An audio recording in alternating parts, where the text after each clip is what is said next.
Ay mga besh, magandang buhay. This is it, pansin.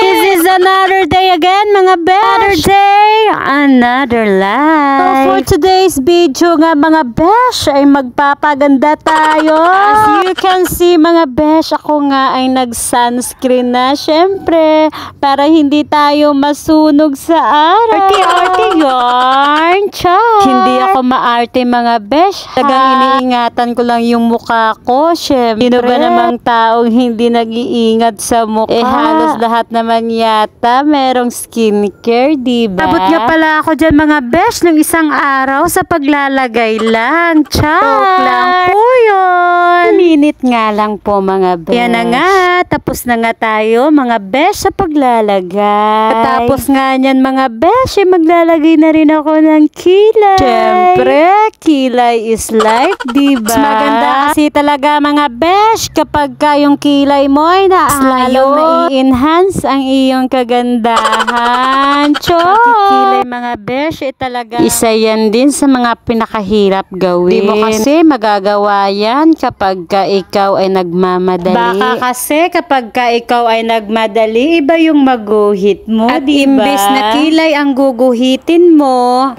star at moon ang naguhit mo. Char! Yan na nga mga besh, malapit na akong matapos. Parang inabot yata ako ng 2 araw dito sa isang kilay at isang araw din sa isang kilay. Char! Kaya na nga mga besh, finally, I'm done already. Wow, English yun. Yan na nga mga besh, magli-lipstick na tayo dahil lipstick is love life.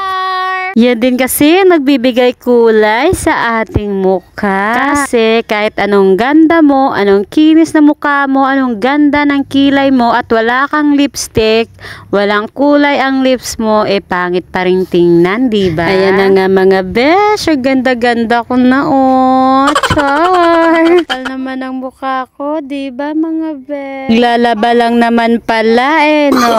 Oh, no, no, no, no.